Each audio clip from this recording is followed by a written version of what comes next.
Si nous partons du principe que la culture constitue l'éducation mentale et morale d'un individu, et que le mot culture a la même origine que le mot culte, impliquant par là le respect de la tradition, nous pouvons raisonnablement avancer que c'est une culture tout à fait particulière et bien vivante qui régnait dans le nord-est du Groenland.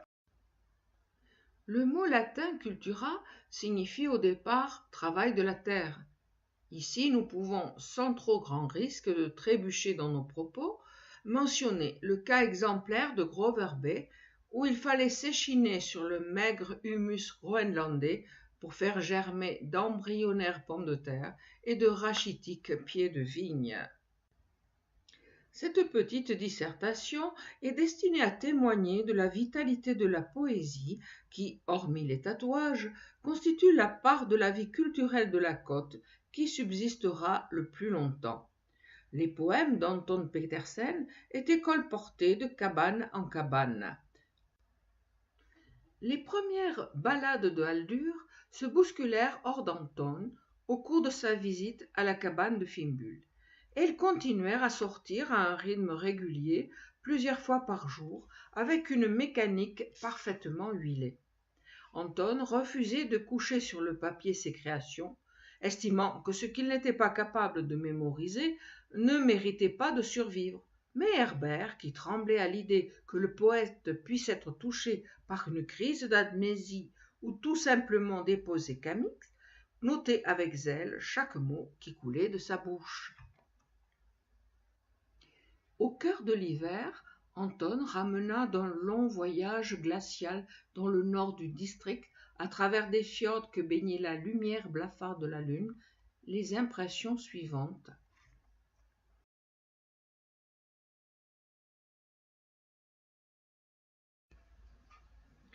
Oh, combien d'astres et d'étoiles dans ce vaste ciel d'hiver!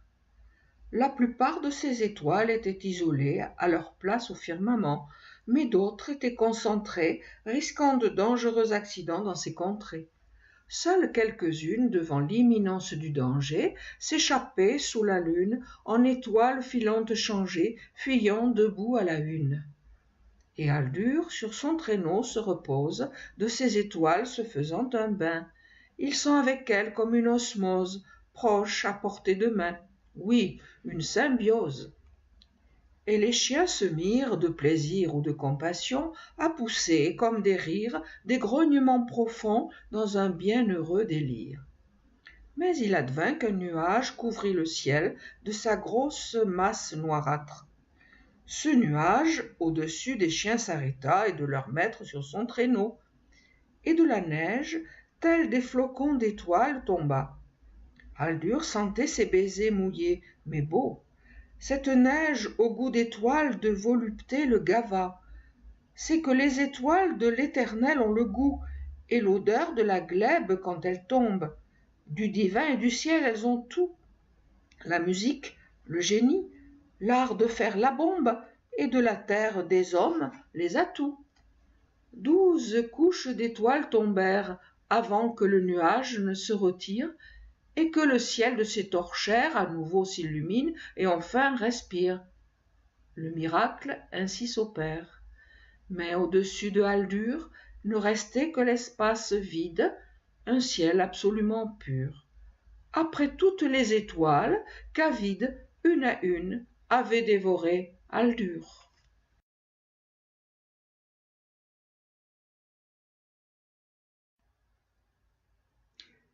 Haldur, filé sur la glace, en bon chasseur à la cravache, tirait par ses pensées salaces et 8 gros culs de vache. Il lorgnait la lune. Qu'elle était belle, bon Dieu! C'était une bonne fortune, et lui-même était un dieu, parce que, putain qu'elle était chouette, aussi désirable qu'une girouette, il pouvait presque la toucher, oyez, en se mettant sur la pointe des pieds. Et Hildur à la lune rêvassait, ne voyait rien autour de lui, absorbé qu'il était par ce qui se passait au-dessous de sa ceinture, pardi. Il ne voyait plus ni glace, ni chien, ni l'ours affamé et grognon qui, pour une promenade de rien, avait quitté son gîte mignon, parce que, Putain qu'elle était chouette, aussi désirable qu'une girouette, il pouvait presque la toucher, oyez, en se mettant sur la pointe des pieds. L'ours alors sur le traîneau s'abattit, et sur les genoux d'Aldur atterrit, qui sans même avoir le temps de souffler « Putain !» il se trouva écrabouillé sous l'engin. Puis l'ours, le chasseur Aldur bouffa, avant qu'il ne refroidisse, et l'âme de Aldur au ciel monta, son désir toujours là, comme une chaude pisse, parce que, putain qu'elle était chouette, aussi désirable qu'une girouette, il pouvait presque la toucher, oyez, en se mettant sur la pointe des pieds. Or, il advint qu'un nuage masqua la lune, et ça, il aurait jamais dû, car cette femelle n'en rate pas une, c'est comme ça, turlututu. Ce que derrière le nuage la lune traficota, personne ne le sait pour sûr, et la lune elle-même, trop maligne, jamais ne le dira. Mais j'ai ma petite idée, se dit Aldur, quand d'un coup de braguette magique le nuage y lui ôtait, il se trouva qu'une autre bébête, la belle, avait engrossé. D'abord, Aldur jura longtemps, puis pleura un court instant. Alors la lune de ses bras l'entoura tendrement, lui fit un baiser sur la bouche, pleine d'allant. « Ne fais pas attention à moi, petit Aldur, quand je sors m'aérer les grolles. Si on aime la lune, petit cœur pur, on l'aime à tour de rôle. Parce que, putain qu'elle était chouette, aussi désirable qu'une girouette, il pouvait presque la toucher, oyez, en se mettant sur la pointe des pieds. »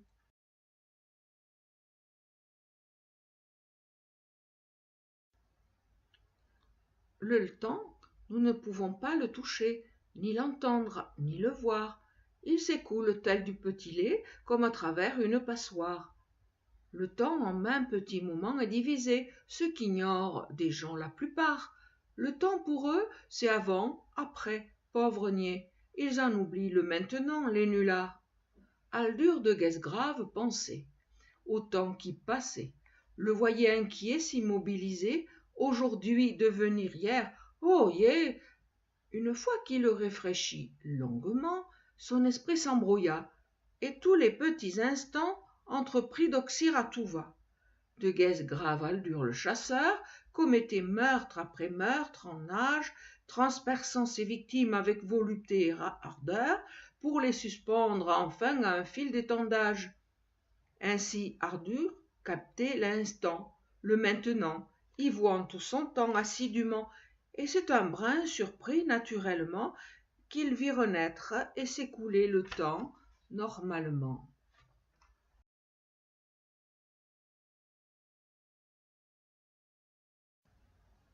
Aldur glissait sur ses longs skis, lisses comme le cours de ses pensées, et sous la nuit sombre dans l'abri il rêvait.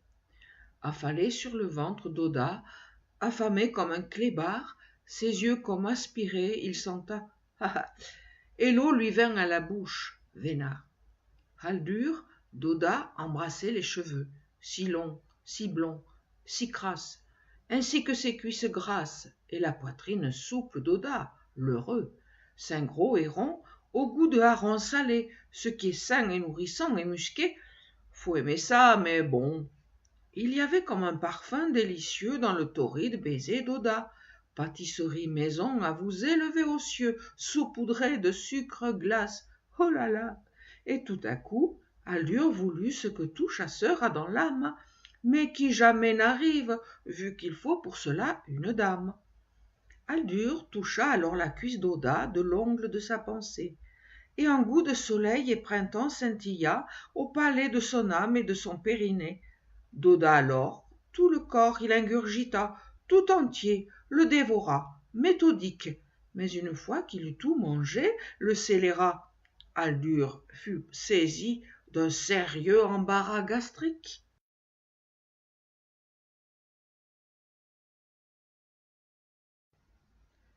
Aldur se rua jusqu'au cap d'Arnold.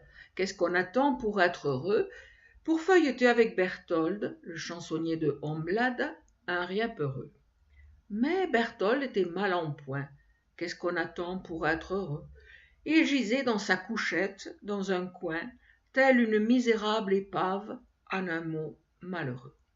Putain de bordel, Berthold, espèce de faux apôtre. Qu'est-ce qu'on attend pour être heureux? Tout ça, c'est rien d'autre que de la mauvaise foi, du chassieux. Mais Berthold ne vit pas Aldur. Qu'est-ce qu'on attend pour être heureux? Il se retourna contre le mur, faisant semblant de dormir, comateux. Aldur frappa du poing sur la table. Qu'est-ce qu'on attend pour être heureux? Que t'emporte le diable, maintenant on tape les cartes, morveux. À quoi ça ressemble, ça? Qu'est-ce qu'on attend pour être heureux? De traîner, grognon, dans ta couchette, là, alors qu'on pourrait s'amuser un peu. C'est alors que Berthold se tourna. Qu'est-ce qu'on attend pour être heureux? Et souffla, un sanglot dans la voix. C'est Oda, tu sais, Oda de Lemvig, et je suis malheureux. J'ai d'elle reçu cet été une lettre. Qu'est-ce qu'on attend pour être heureux? 1000 fois l'ai lue, cette lettre, et Oda m'est devenue une obsession, parbleu. La lettre donna à lire à Aldur. Qu'est-ce qu'on attend pour être heureux? Une longue lettre tendre, douce, pas dure, tamponnée de Lemvig un jour de printemps langoureux. Fichtre, qu'est-ce donc que cet artifice? Qu'est-ce qu'on attend pour être heureux? Ce qu'elle écrit toujours n'est que vice, ballonnement et vent foireux. Alors Berthold la tête releva. Qu'est-ce qu'on attend pour être heureux? Mais c'est que tu comprends, va, je n'ai pas plus de fiancé à Lemvig qu'à Évreux. La lettre, simplement, avait été mal distribuée par erreur. Qu'est-ce qu'on attend pour être heureux? Et elle s'est transformée en long couteau de chasseur qui a déchiré mon cœur en deux. Et pour l'heure, malade d'amour je suis. Qu'est-ce qu'on attend pour être heureux? Comment me trouver? Je sais, je fuis. Une fiancée à Lemvig, je ne suis pas ambitieux. Aldur hocha la tête méditant. Qu'est-ce qu'on attend pour être heureux? Il voyait son compagnon souffrant et ça l'embarrassait quelque peu. T'inquiète, c'est simplement mon Oda à moi. Qu'est-ce qu'on attend pour être heureux? Mais tu peux la gagner, faire le roi. Viens la jouer aux cartes, si t'es chanceux.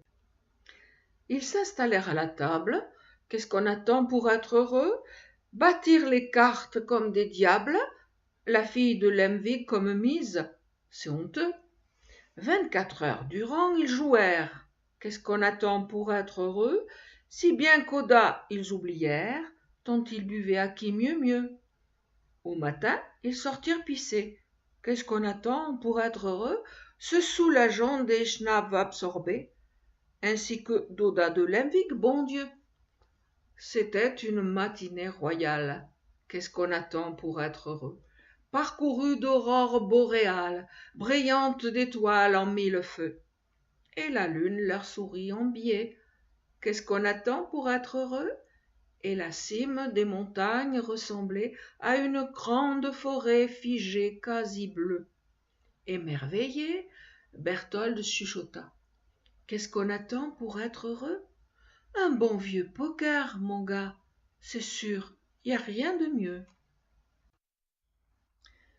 Les ballades de Aldur ne sont pas connues en dehors de la côte.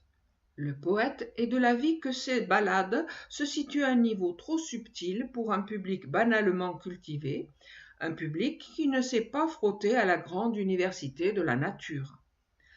Maintes fois on a avancé que les publications d'Anton étaient exagérées, de la pure fiction, voire quelque peu tendancieuse, ce qui n'a pas manqué d'étonner le poète ainsi que ses nombreux amis sur la côte, puisque c'est au contraire un fait patent que tout y est parfaitement objectif et véridique, quoiqu'un peu édulcoré, ce que n'importe qui ayant vécu un temps parmi les chasseurs de la côte peut jurer sur sa part de paradis.